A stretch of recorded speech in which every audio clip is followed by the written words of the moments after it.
Hello, everyone, and welcome to episode 141 of the Run in the Paint podcast. I'm Miles here with Nick and Ben. Guys, how are you doing today? Feeling good, feeling great. I'm in rare form with the glasses on. Hopefully, the glare isn't too much. We got two out of three of our hosts as glasses guys today, so Hold Mm. on, I'll go get mine real quick.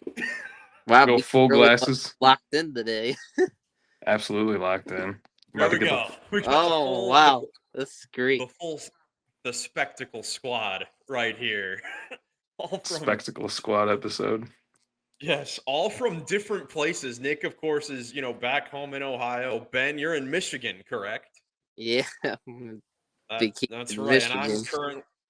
Wait, where in Michigan? I'm on vacation there. That's what I said. Oh, vacation in Michigan, and I'm down in sunny, hot Orlando right now. But it's lots of fun here, and we got some cool stuff to talk about here. Should be a fun episode. Unfortunately, no Joey today, but we'll three-man weave it today. But let's get started with POELTL, which is now, of course, just a once-a-week thing on here. Now that we're doing it a little bit less, we need to be on our A game with this one. So I came up with a player to guess for our first player. We're going to go with George Niang, who's now been on a lot of different teams, and of course, we get nothing. So Green this is or going to blue. be a Western Conference player, most likely a guard, a younger guard, anywhere from 29 and under, and a smaller jersey number than 20. So a lot of options, definitely. Yeah, there's still a lot of options.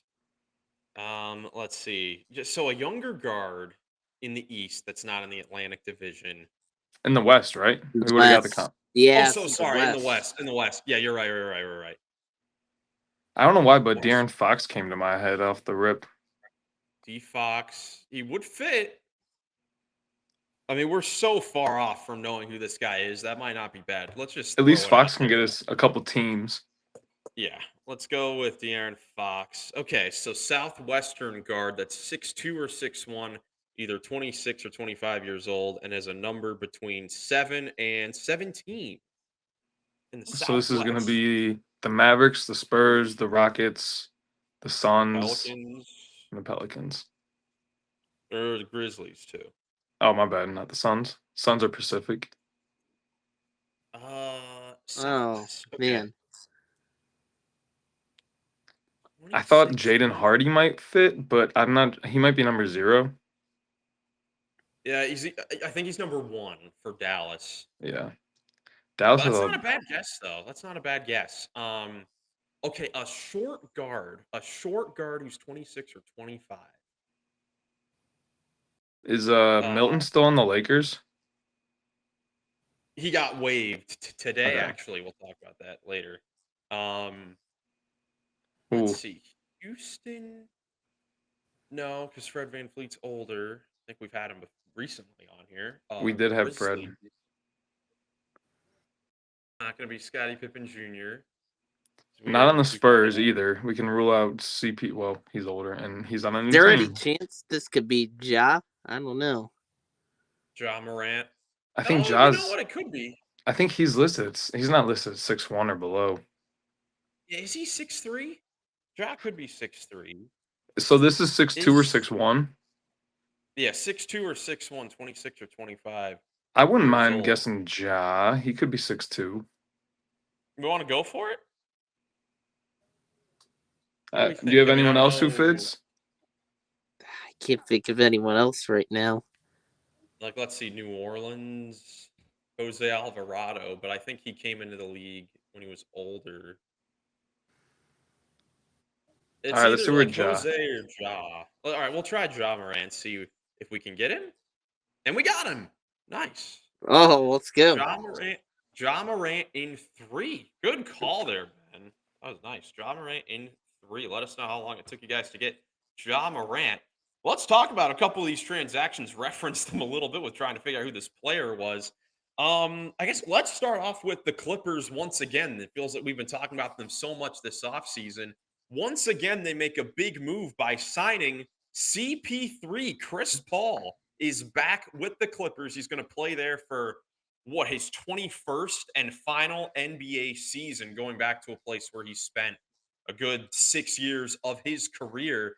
Ben, again, we've been talking about the Clippers so much the last couple days, and a backup point guard was going to be something that they were going to look for this summer. And I mean, Chris Paul, it makes a lot of sense.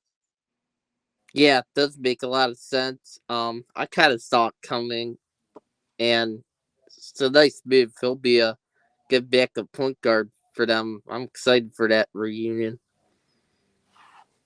Yeah, Nick, what were your thoughts on Chris Paul going to the Clippers? Not as I don't know, serendipitous or celebratory as Dame returning to Portland, but still pretty cool storyline for CP3 to get back to LA. I mean, between James Harden, Kawhi Leonard, and CP3, that's got to be like close to 20 All-Star games and a whole lot of experience. Um, the Clippers are stacked in terms of experience and positional depth. They have one of the most talented rosters and experienced rosters in the league. Yeah, no question about it. I mean, we're looking at this depth chart right now, and we've talked about it with all their other additions and moves that they have made. They look really, really good. I mean, they've had one of the best off seasons in the league, and after a really strong, unexpected 50-win season last year in the regular season, they have gotten even better. They have gotten even better, and they are definitely loaded with experience, talent, and to me, everything just makes sense with this team as far as the fit. All the roles can be solidified pretty easily with this team, and just the amount of different lineups and versatility that they can throw out when healthy, or if some guys have to miss time, other guys get more minutes. It's just off the charts. It's just off the charts. They've done a great job of building this roster. A year after they lose Paul George in free agency, we all were kind of like, man, they just lost Paul George for nothing. Year later, looks really good now with the moves that they've made since then.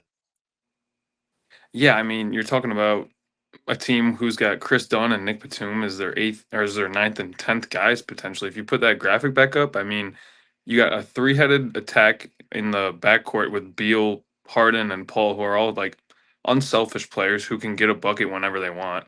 Chris Paul's in the back half of his career, but he's still a huge playmaker and facilitator. And then between Collins, Jones, and Leonard, like two-way forwards who can also like be rim protection slash lob threats, but also like just take on the best offensive player.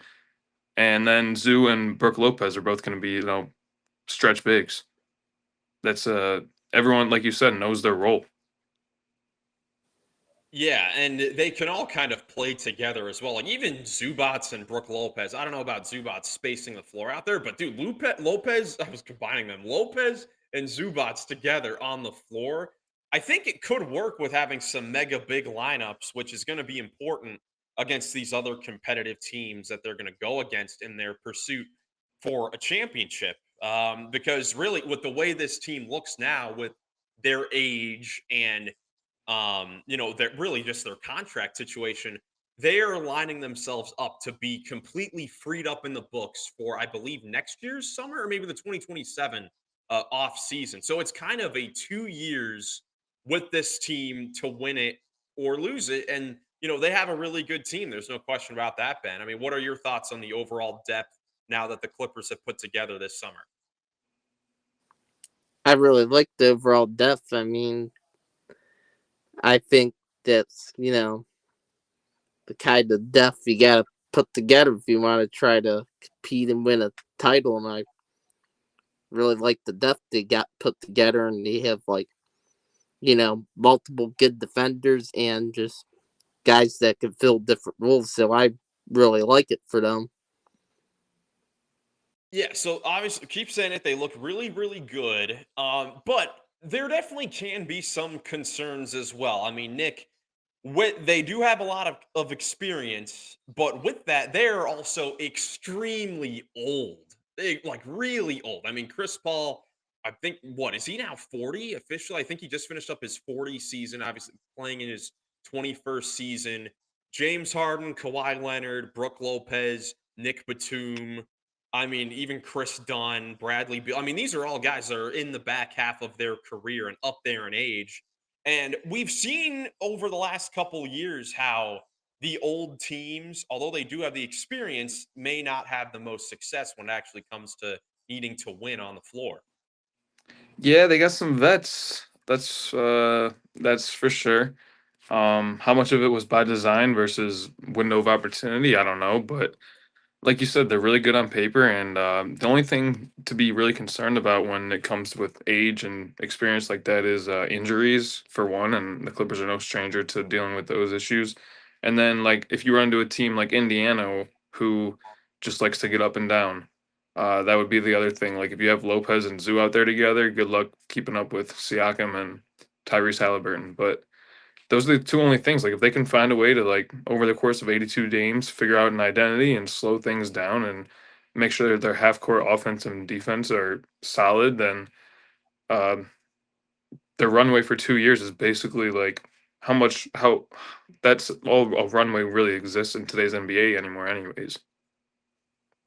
Yeah, that's a very good point. And yeah, health is going to be the utmost concern for this team because Kawhi Leonard has missed a lot of games throughout his career. That's really the main concern, really, as far as injuries go. But I think that they are going to try to manage some guys. I mean, they have the depth to do it. I mean, you mentioned the thing about the eighth, ninth, 10th man. Like, what, Bogdan Bogdanovic could potentially be their 11th man in their lineup. Like, that's still pretty good. He's coming off a pretty rough year last year with Atlanta and the Clippers, but still a good player. And you have younger guys too that can give you some athleticism and chance to play on the floor. I'm just so excited to see the lineups out there and the opportunities for some of these guys to be able to rejuvenate their roles and careers a little bit. In particular, Bradley Beal and John Collins, who in their last, like, for obviously for Beal with the Suns, it was a brutal situation. And for John Collins, he's a guy that last year was really good, but before that, there are a lot of questions on whether or not he can be a winning player in this league. And now, to me, I think this is a great spot for both of them to have rejuvenations in their careers because they're playing with unselfish guys like James Harden and Chris Paul that can get them the ball and really get the best out of those guys. Should be fun to watch. Yeah, Yeah, should definitely be a lot of fun to watch here.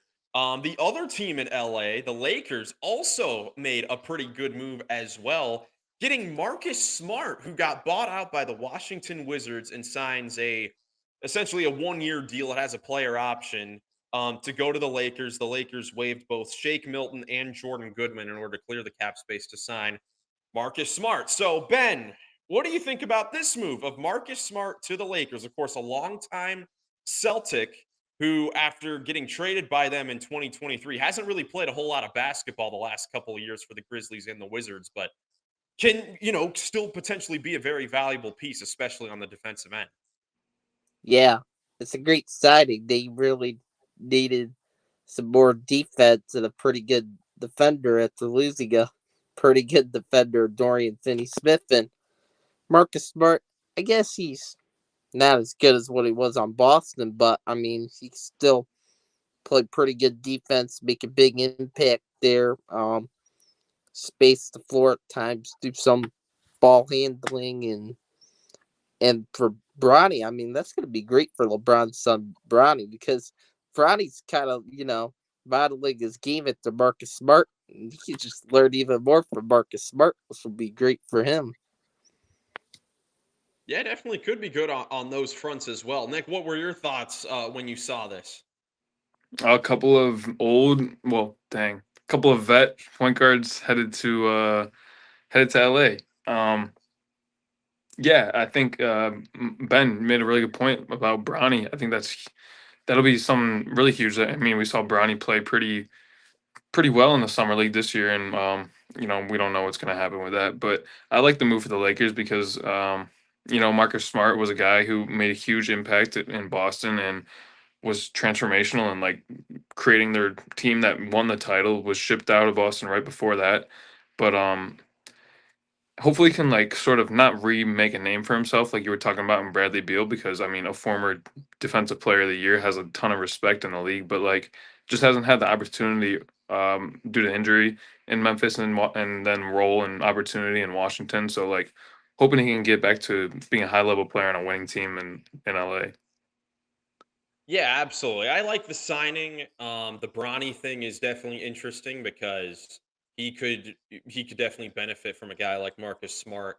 But I mean, defensively, that's huge news for this Lakers team who really lacked a lot of pieces on the defensive end. Now, once the Luca trade happened and it was kind of in the honeymoon phase in the regular season, and they jumped up to be the 3 seed by the end of it, statistically, they were a really good defensive team, but they didn't really have many strong defensive players individually besides Dorian Finney-Smith, who they lose to Houston. So looking at their team now, they get another defender in Marcus Smart. Of course, they signed DeAndre Ayton on the buyout deal, and they also signed Jake LaRavia to a free agent deal as well. So they've made 3 pretty solid additions, only losing Dorian Finney-Smith. So overall, they've had a pretty good summer.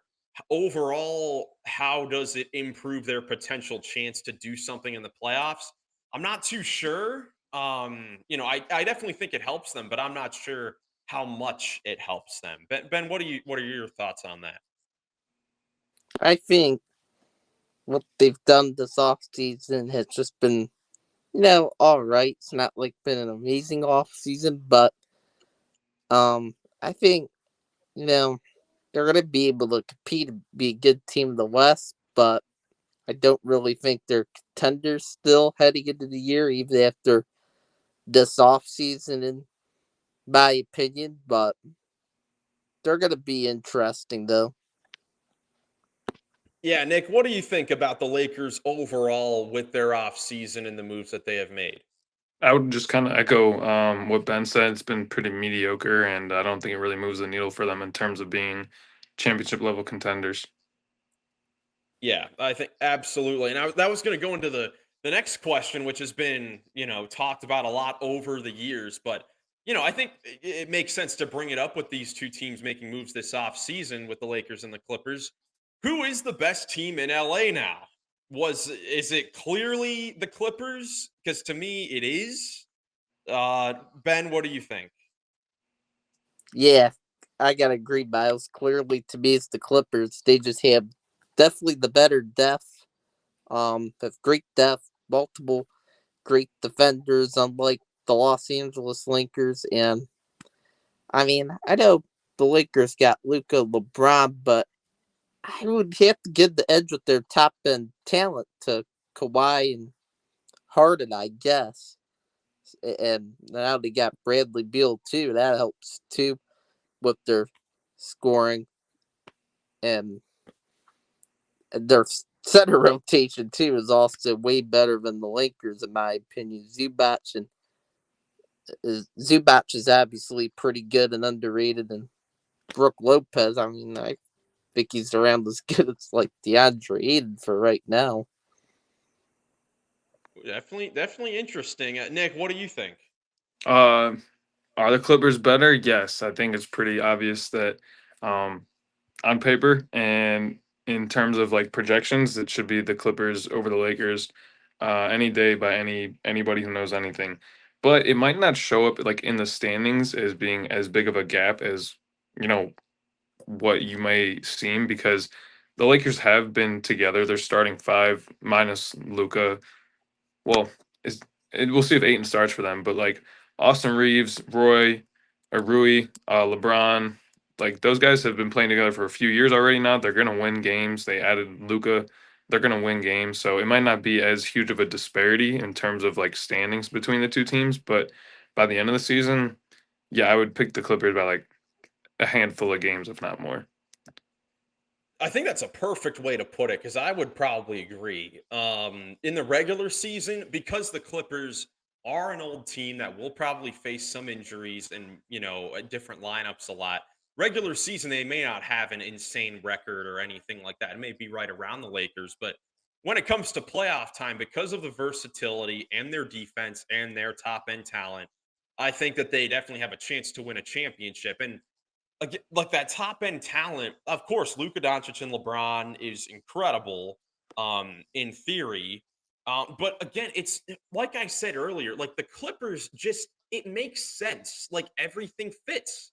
This entire roster makes a lot of sense. These are all guys that are at the stage of their career where guys will be willing to sacrifice to Yeah. win. like Brook Lopez is a guy that's been a starter his entire career and is going to be the backup center because the Clippers have a chance to win. Chris Paul has been a full-time starter his entire career. He's probably going to be in a limited role, maybe only 10 to 12 minutes per game to make sure that he's ready for the playoffs. And guys like imagine Chris Paul and Brook Lopez is going to be their go-to pick and roll option off the bench against second units. Like, there are going to be some nights where those old guys are just completely dominating these other second units because the other teams don't have the experience.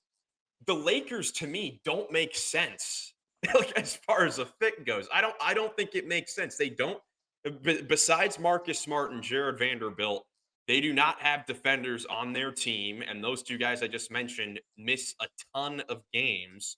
And four of the five guys in their starting lineup outside of Hachimura want the ball. So I don't think that the Lakers make a lot of sense. I think the Clippers do make a lot of sense. And to me, I personally think it is a pretty wide gap as far as who could actually win a title. Agreed. I agree. But yeah, definitely let us know what you guys think. Who is the best team in LA after this off season, the Lakers or the Clippers? All right, now let's get into the Summer League. Congratulations to the Charlotte Hornets for winning their first ever title of anything in franchise history. But Nick, were there any standout guys overall in the Summer League that stood out to you? Who are some of your Summer League standouts across the board? Well, we were treated to a nice championship game where the Hornets, I think, had a 16-point lead early in the second quarter, and then it became a 1-point game in the final minute with the old Sacramento Kings, very old Summer League roster in terms of uh, age. But um, Hornets snuck it out. The first guy I would mention is just Concanipple, who won the MVP for Summer League championship game. Number 4 overall pick. One thing that I saw online, I looked up a stat. He was plus 79 in 5 games. Just affecting both ends of the ball when he's on the court every single time he's out there, and the potential to score on every touch he gets. So Concanipple would be one guy I recognize. Yeah, definitely one of my more favorite players from this draft. He definitely has the chance to impact winning immediately. There's definitely a potential for that. Ben, how about you? Were there any particular guys that you looked out for in the summer league that you were impressed with?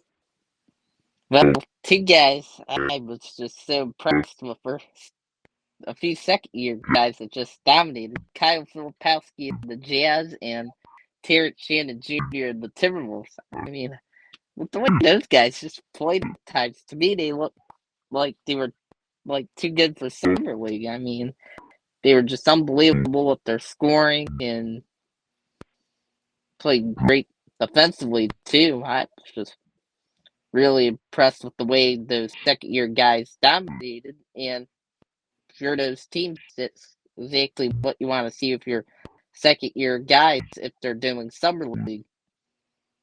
Yeah, Yeah, absolutely. Nick, go ahead. yeah. I think Kyle Filipowski flip was the leading scorer in all of summer league this year. I think he averaged close to 30 a game for the Jazz. And then when I was out there at the beginning of the week or at the end of the beginning of the summer league, end of the week last week, I got to see Terrence Shannon Jr. play, and he looked really good. Listening to A Rod and the new owner of the Timberwolves talk about how many threes Terrence Shannon Jr. has made over the first couple weeks of the summer. He hit like 18,000 threes. They have all that data. And I think he shot it at close to 40% in the summer league action that he was out there for, which is pretty good for, a 6'8" two-way wing. Oh, for sure. Yeah. Though I mean, and he's going to be someone that's super important for that team heading into next year. For me, there were a few guys for sure. Of course, the second year guys, of course, with Kyle Filipowski, he was great. Terrence Shannon, Reed Shepard was really good. I think one of the more impressive ones was Ron Holland of the Pistons, who was kind of strictly just like a defensive athlete that was just going to cause craziness when he was on the floor for the Pistons last year. Really looked like he improved his jump shot in the summer league. And of course, you don't want to read too much into summer league, but in the 5 games, I mean, he shot pretty well from three, 47% on 5 attempts per game. And overall, everything just looked a lot more, patient and slower from him. like it looked like the game was starting to slow down a little bit for Holland, which is definitely good to see with him being a top 5 pick in last year's draft. Yeah, another guy to watch is it was also featured in the championship game was Isaac Jones, who had 36 in their semifinal game, and then went out for 24 and 11 in their championship game. But I mean, he was out of Washington State last year. He's a 25-year-old guy who went undrafted, but played in the G League last year and has improved his 3-point shooting. So if he can become like a 3-level sort of guy at 6'9", 245, that's someone to watch out for. Because Yeah, yeah, after he was undrafted, actually this year he was rated as a top player by Hoops Hype in the summer league, which is a pretty cool turnaround. yeah. That is definitely a cool turnaround. So definitely some good guys to watch out for in next season to see what happens. I mean, there were even just some random guys too that showed out. Like for the Spurs, David Jones Garcia. He was someone that kept seeing like go off in games like as a sharpshooter. So we'll see what happens with him going forward. He shot crazy from three, but definitely a lot of fun stories from summer league. And now we're in the kind of really the dull days with not really any basketball for the next 3 months here. But definitely a lot of fun here in summer league. That's for sure. Yeah, Out summer league's over. Let's get into something that kind of relates to it a little bit. Nick, what do you have for us here today? so we got a little NBA past decade rookie draft trivia. So from 2014 to 2024, went into ChatGPT, shout out ChatGPT, went through 7 rounds of hardcore NBA draft slash rookie trivia. Obviously, we fact checked everything so that because ChatGPT likes to throw in some mistakes. But okay, let's just get right into it. We got 6 multiple choice and then 4 guess the player. I'll keep track of score. You guys will have a chance to steal if you get the answer wrong, and we'll just go through it. And okay, let's start with Ben. All right. All right, Ben. The first question is, All which right. pick from 2015 to 2024 has played for the most different teams by the end of the 2023-2024 season? Is it A, Brandon Ingram, B, D'Angelo Russell, C, Marvin Bagley III, or D, Jabari Parker? Oh, Ooh. If you would like me to re-ask the question or say the answers, just go ahead and ask. just I'll to Again, give it clarify, that's D'Angelo the most. Russell. Oh, sorry. Ben, that is incorrect. D'Lo is Oh, not the right answer. We well, are looking okay. for the player who played for the most different teams by the end of the 23-24 season. Okay. So I don't think it's definitely not Brandon Ingram because he's played for technically he only played for two by then. So what are the other Marvin Bagley and who else? Jabari Parker. Oh, Jabari Parker. Okay. Let's go through this. Jabari Parker played for the Bucks, the Bulls, the Wizards, the Hawks, the Celtics, the Kings. That's 6 teams. That seems like a lot. And I think Marvin Bagley, Kings, Pistons, Wizards, Grizzly. I'm gonna go with Jabari Parker. That is correct. All right. All right, Miles. The next question goes to you. All right. Let's see what this is. Of these 4 players, who is the lowest drafted to make an all rookie first team between 2015 and 2024? Is it A, Malcolm Brogdon, B, Herb Jones, C, Josh Hart, or D, Jalen Brunson? Oh, that's a great question. So this is the lowest draft pick to make all rookie first team in the last 10 years. Correct. ChatGPT, the wording, they try to trick you. I kind of like that for Yes. this.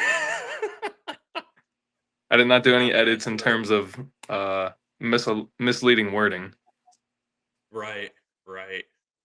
Gosh, I don't exactly remember where all these guys specifically were drafted. Um, is it Herb Jones? That is incorrect. Oh, all right. All right, Ben. We are looking for the lowest drafted player to make an All-Rookie first team in the last 10 years. Is it Malcolm Okay. Brogdon, Josh Hart, or Jalen? Whoa, just lost Nick for a second there. We're having all sorts of internet conundrums right now. But Ben, All right. what are you thinking for this one? It's kind of. There he is. We're gonna make it work.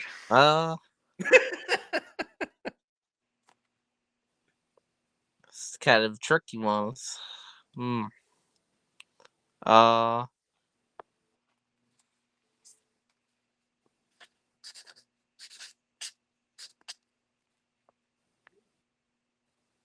Let's see. I'm gonna go with Malcolm Brogdon. That's correct. Oh, no way! Wow.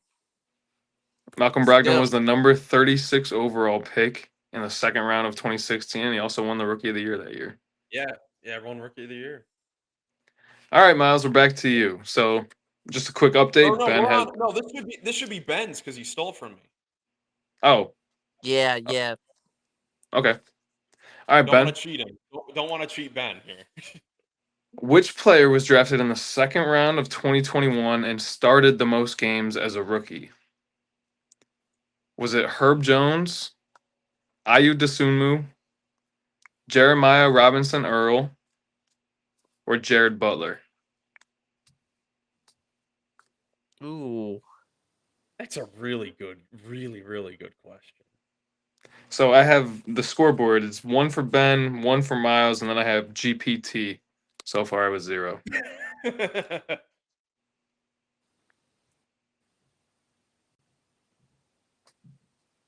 I Dosunmu.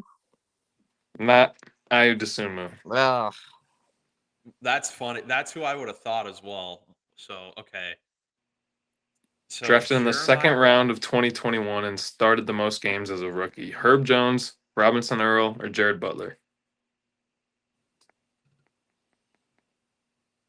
Gosh, I don't remember Herb Jones starting that much during that. They made the playoffs that year. You know what? I think he did. Herb Jones. That's correct. Yes, he did. It was Trey Murphy that was coming off the bench as a rookie. Yeah, he became a defensive standout starter. Yeah, like almost immediately. He was great. Okay, throwing it back 2 years in the 2023 draft, which player taken outside the top 10 had the highest efficiency rating in their rookie year? There's some good players taken outside the top 10 in 2023. Jaime Jaquez, Keontae George, Derek Lively, or Cam Whitmore? This is me, right? Yes. Sorry. Okay. For Miles. I mean, this has got to be Derek Lively, right? Correct. Yeah. The score is 3-1. Yeah, I mean efficiency. You named Keontae George. I'm like, no way. But Yeah, it's true. His defensive stats. all right. Yeah. All right, Ben. This is an interesting one. What unique milestone did Paolo Banchero achieve during his rookie debut game in 2022? Did he become the first Magic rookie to hit 6 threes, the first number 1 pick with a 25-5-5 debut since LeBron, triple-double in his debut, or a debut with 0 turnovers? Ooh. I feel like Miles knows the answer. So it was 6 threes is one of the answers? 6 threes, first Magic rookie to hit 6 threes, first number 1 pick to go 25-5, 25-5-5, a triple-double, or a debut with 0 turnovers. It's tricky. I'm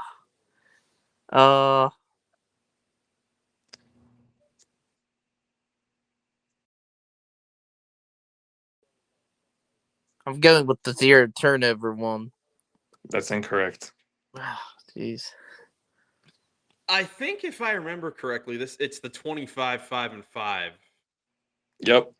Oh, Okay. see, I was thinking it was maybe that. Oh. against the I remember that against the I Detroit Pistons. He like I had didn't a remember that. poster dunk on Corey Joseph. It was crazy. Does it make it less impressive that it was versus the Pistons? Uh, NBA is the NBA. It's impressive.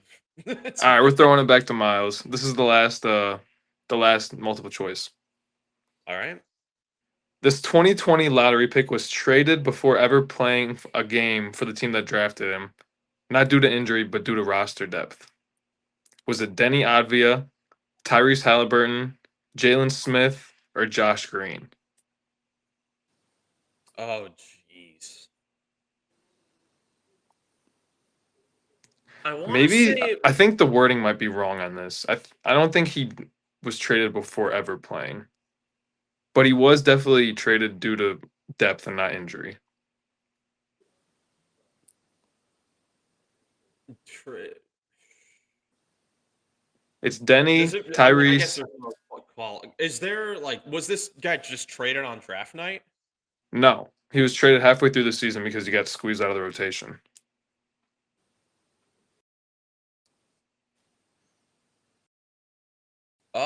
Was Jalen Smith? Yeah, I kind of gave that one up. Well, I think because I think the funny thing is he got drafted by the Pacers, I want to say, and then traded to the Suns, and then traded back to the Pacers later. There's some timeline like that. Yeah, that seems accurate.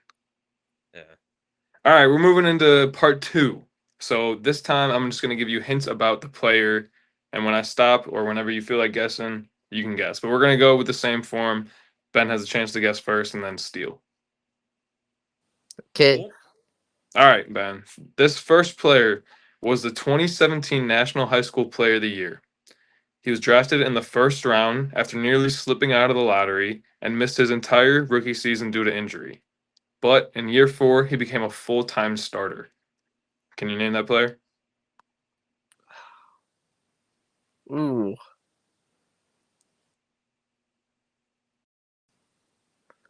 Trying to think.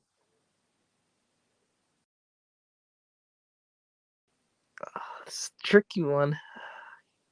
Missed his entire rookie season due to injury. He was drafted late in the Okay. lottery and became a full-time starter for a Oh, I championship might level know team. this. Michael Porter Jr. Nice, Ben. Yes. That's nice. Good All right, we're shot. gonna go 2 points for the guess the round, Okay. That you just know to what? make That's it fair. That's interesting. fair. Just because I That's like fair. competition. No, I would have done it if Miles guessed first and he was down 3-1 too. Yeah, yeah. All right, Miles. This second round draft pick started a playoff game as a rookie for a 50-plus win team and has been traded twice since. Currently, he's signed to play with Brooklyn. Name that player? Ooh. Second round pick. In 2019, started a playoff game as a rookie for a 50-win team. Been traded twice since and is now signed to play for Brooklyn this upcoming season. Oh, jeez. To play with man. Second round pick in 2019 who started in a playoff game. So this is the bubble. Yes. Started a playoff game as a second round pick in a playoff game. Wow. Let's see. Let's go across the board. And traded twice and is now on the Nets. Yes. He's got a Oh, brother geez. in the league. Brother in the league. Okay, this is bad. I'm gonna be upset if I miss this. Oh my gosh. Is this Terrence Mann? No, Yes, no, that's the. sir. Oh, it is Terrence Mann. Okay. Oh, I should have let him talk himself out of it. No, that is the right. He was a rookie that year. I for some reason I thought he was drafted another year, but that is right. Terrence Mann. Shout out GPT. All right, we got 2 more. Ready, Ben? Yeah, I'm ready. All right. This 2019 first round pick famously fought through an ACL tear that threatened his rookie year, but returned to average over 15 points a game by year 3. He played at Gonzaga in college and represents Japan in the Olympics. Oh.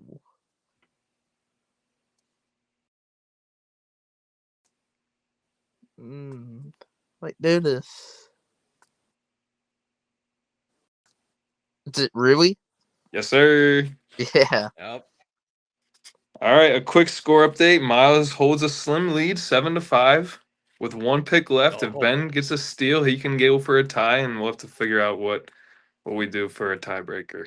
Ooh. You'll have to create a new one if we have that happen. I have to pull up ChatGPT real quick. That's right. All right, let's. I'll try to close it out here. All right.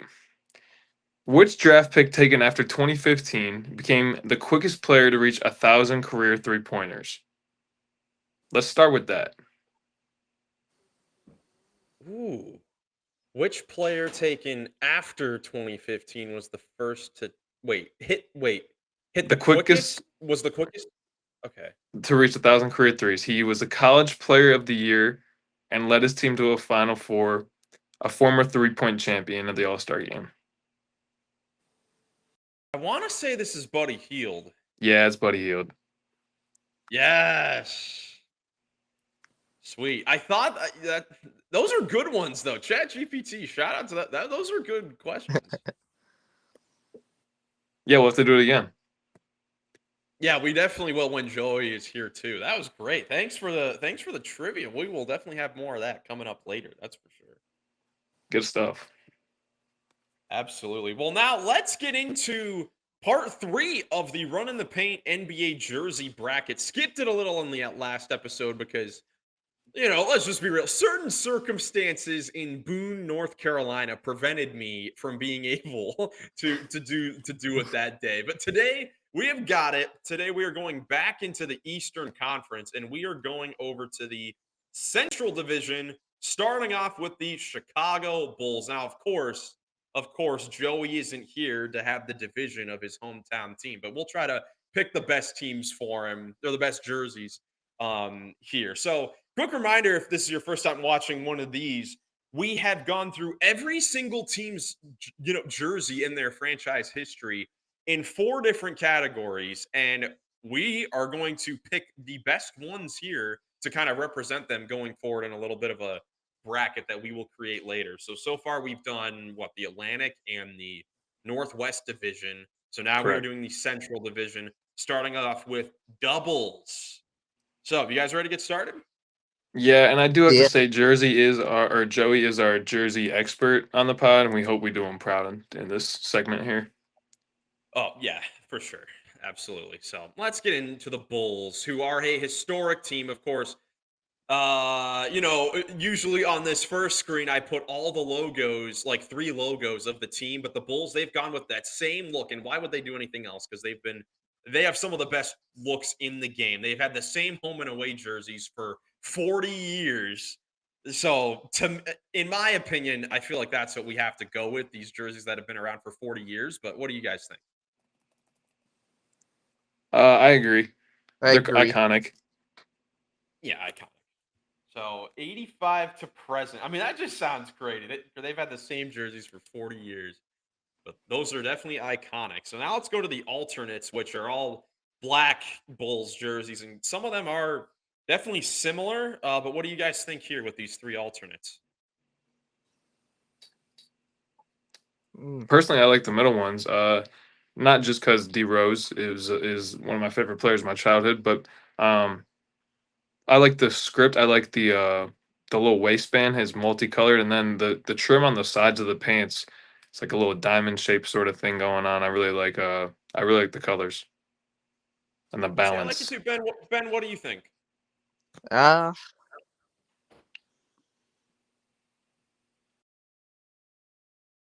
I want to say, I guess I agree with Dick. I'll go the middle one. All right, easy enough. 97 to 2019. Definitely not those ones that Dennis Rodman are wearing. I don't know what it is. Maybe it's the picture that those are in, but those just don't look that good. I'm not I gonna think lie, it's in like my opinion. I think he's wearing it a size too big. Yeah, that seems to be the style there. I do love the current ones, though. I will say. I think the pinstripes work for that jersey, but middle one, perfectly fine with. So now let's get into the. Oh, geez, that's back. Forward, the city slash earned. A lot of different varieties here. Ben, let's start with you. Which one here do you like the most? Uh,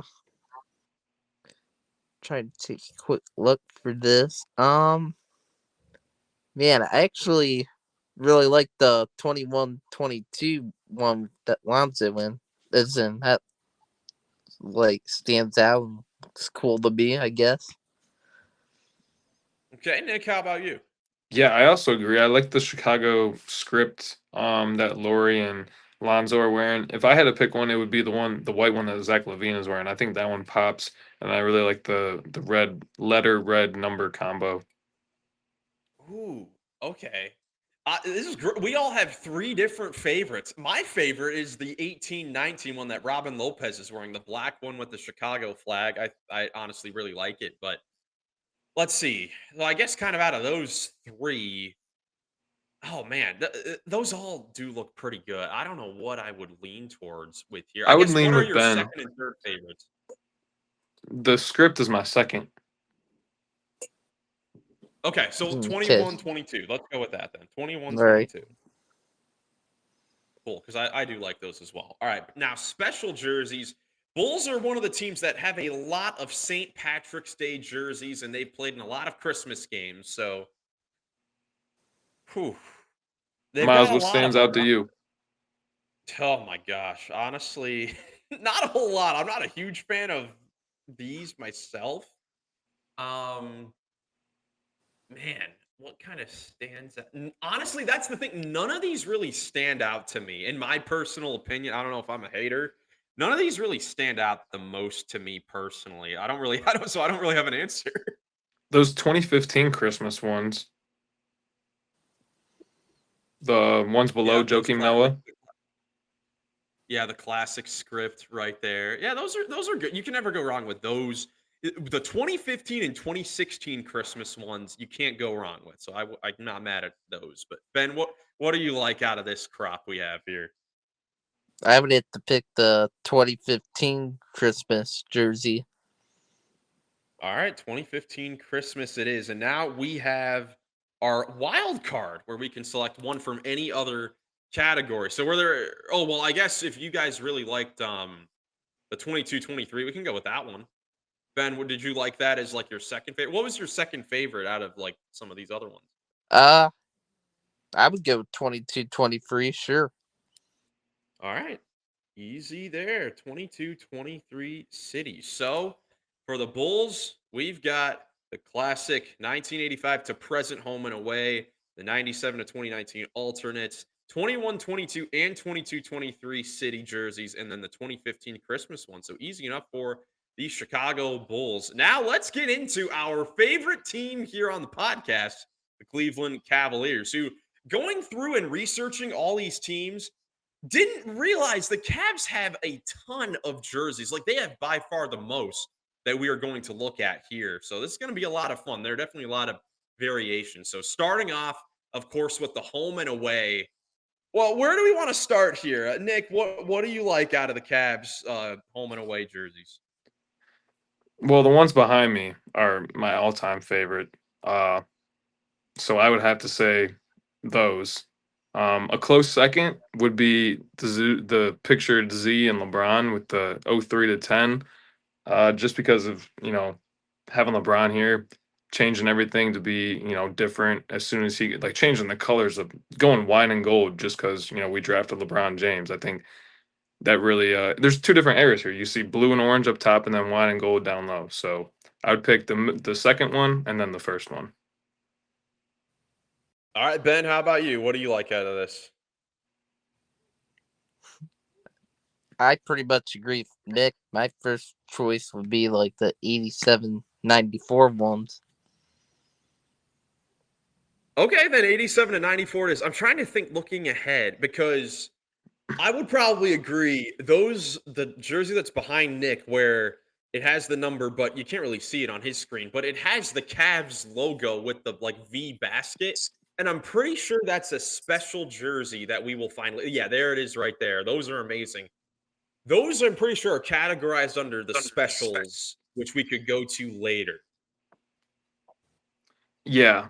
Um, you do see in the white the picture there, the basket. And the first two pictures in the blue and orange, they have the basket on the V, but the last two they don't. Yeah, it just says the Cleveland there. So I think let's reserve that one for later. That special because I agree. I love that jersey.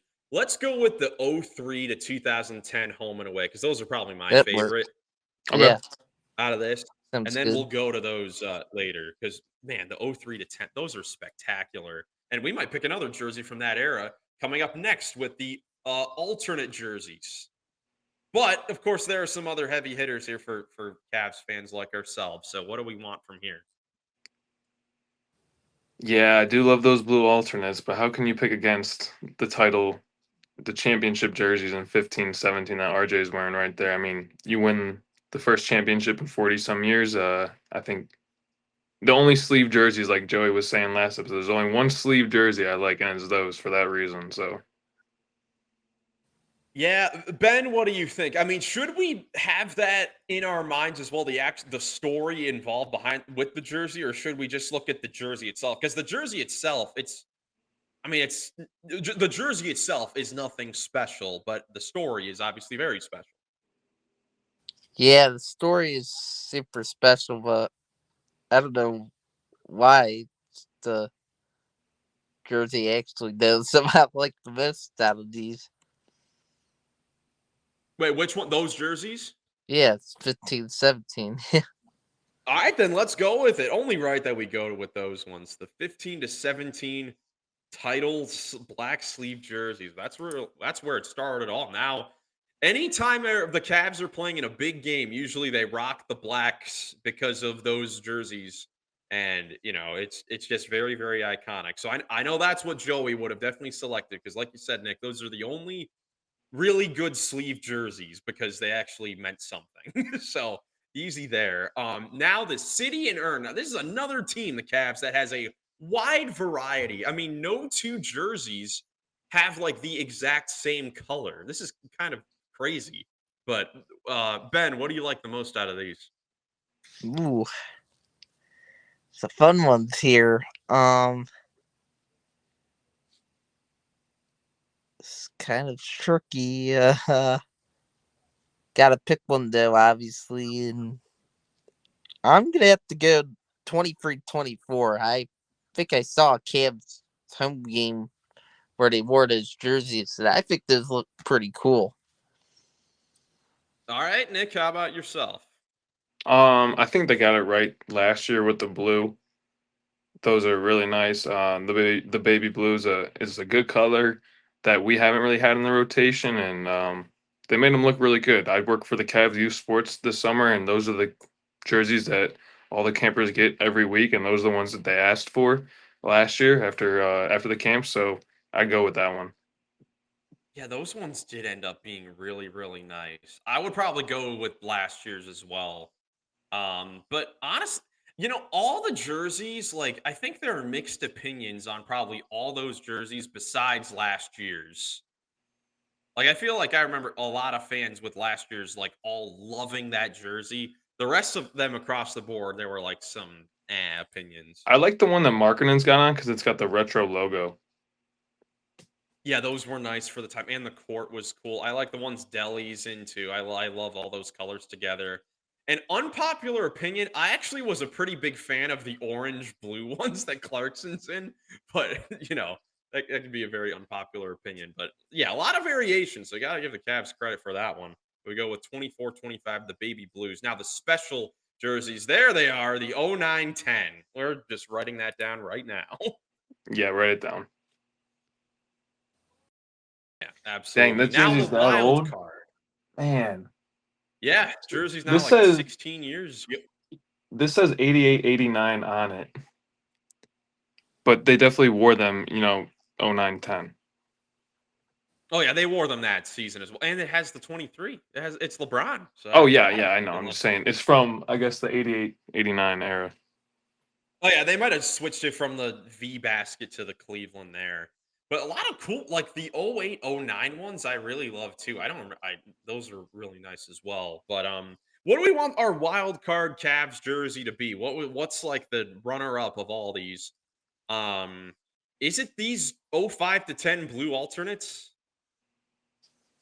or what do you guys Ooh, think? yeah. Or another? Go all the way back to the first ones. Yeah, home and away.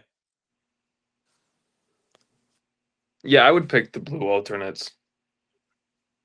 Yeah, I'd probably go with those as well. So we have that entire collection of jerseys, which is great because it's been reported that those jerseys are coming back. The Cavs are going to wear those in select games this year. Yes. That's going to be great. Woo. They're gonna Yeah. sell a lot So of there them we too. go. Yeah, they're definitely going to sell a lot of them. That's for sure. So Cleveland Cavaliers, we've got the 03 to 10 home and aways, the NBA title black sleeve jerseys from 15 to 17, the 05 to 10 alternates, the Blues, the baby Blues from last season, those city jerseys, and the 09-10 special jersey, classic with the orange Cavs logo. Good work from the Cavs. Lots of pretty good jerseys for sure. And I don't think that's a biased thing either. I don't know. It's biased, but we'll take But it. yeah, that's fine enough. All right, let's move on. The Detroit Pistons, Detroit basketball, with a nice mixture of jerseys as well. Only 3 to choose from with the home and away.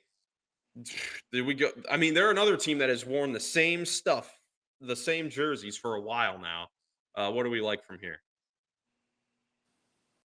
Ben? Mm, I'm gonna give the 1996 2001. I like those two. All right, I guess we're going with the teal. The logo really is really nice as well. Yeah, 96 that's to what. Yeah, 01, home and away. Alternates. What do we like from here? Lots of red, and then goes down to try. In recent years, they've tried to do a little more crazy things with 13, 14 in these current ones. I mean, if we want to go for variability, we can pick a different one. But I love that logo. I like the font. I think those 99 to 01 red ones are my favorite. Honestly, I like those red ones more than I like the teal. If I'm not gonna Yeah. lie, I like those a lot. I guess that's the All right. choice. Let's go with it. 99 to 01. And we're sticking with that as well for the Pistons. Now they're City and Earn. Another team with lots of different again, no real same colors across the jerseys. Is that Blake Griffin on a So Memphis Grizzlies jersey? or oh, It, Motor City. it just looks like a Memphis jersey. It does kind of look like an old Grizzlies And that looks like jersey. Andre Drummond on a FC Barcelona jersey. Oh, it does. Yes, it does. For me, I would say either the last two, the Ivy one, or I don't know, is that Hardaway? Look like Beasley. Beasley? Yeah, I like the last two. All right, Ben, what do you like out of this? I like the last two as well. Ooh, all right. So it's just between which one do we like more? Are those Man, white I or mean, are is they there like cream? if that last one, the last one, if it is cream, which I think it is, you guys like that better? Then the black, yeah. Yeah, I All right, let's agree. go with. All right, let's go with it. 24, 25, City. All right, and then do they have? They do not have specials, so we get to pick two wild cards for the Pistons across the board because there are no city or special jerseys for the Pistons. So, are there any other jerseys that we want to pick from here? We have two choices. Hmm. Mm,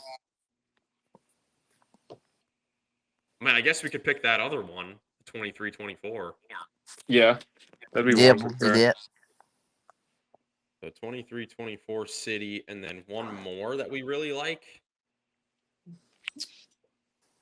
I kind of like the ones from last year, the other black ones that were on the previous. The one that just said Uh, DET with the red and the white, oh, I like or that. I like that. All right, let's red go with and that as blue. well. Sure. All right, 22 to present alternate. All right, there we go for the Detroit Pistons. Now let's move ahead to the Indiana Pacers. Hold on, A wait. You team that gotta is. you gotta recap the 5 that we picked for Detroit. Oh, you're right. Oh, yeah. All right. Let me recap real quickly. All right. So we're going with the 96-01 with the teal on it, the home and away. The red 99-01 with that incredible Pistons logo on it.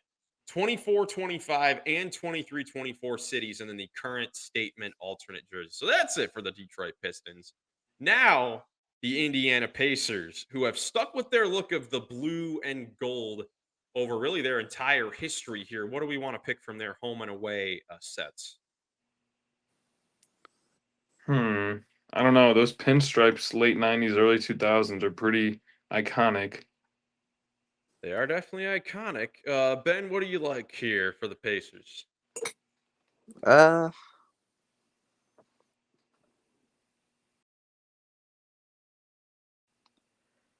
I like 97 to 2005 the best.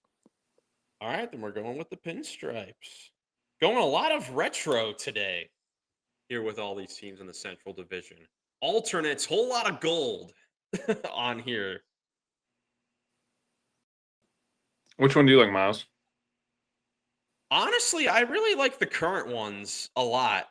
I think that's probably my favorite one out of these.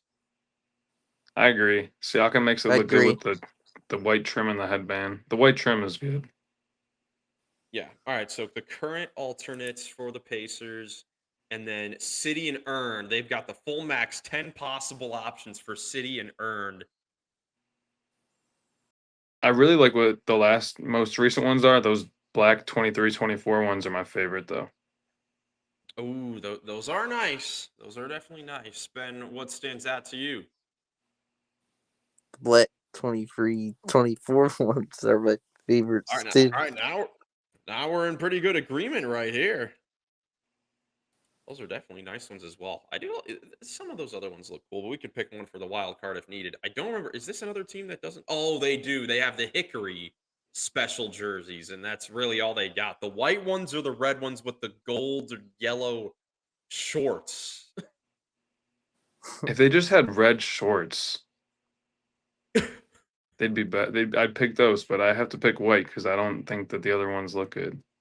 Yeah, I agree. I agree. All right. So now our wild card with the Pacers. Like I said, there's a lot here. Were there any other ones that you guys liked out of this? Miles, which ones did you like on here? Let's see. On here, I really like 18-19, those Darren Collison ones, and the TJ Warren ones. I think they're both definitely different, but I like both of them in their own right. Yeah, the 18-19 ones were my second choice as well. I like the gray. Okay, so let's go with those 18-19 city jerseys. So for the Pacers, going with the pinstripe 97-05, the current alternate gold ones with the white on the trim, the 23-24 and 18-19 city, and then the white hickory jerseys for the Pacers. Final team in the Central Division, the Milwaukee Bucks. Some cool logos. Definitely some cool logos and some different looking jerseys across the board. Man, I guess right off the bat here, of course, those 93 to 2006 ones are definitely iconic. I've always been a fan of. I mean, I've been a big fan of what they've done currently. The 15 to present. I just always have liked how clean those ones look. But what do you guys think?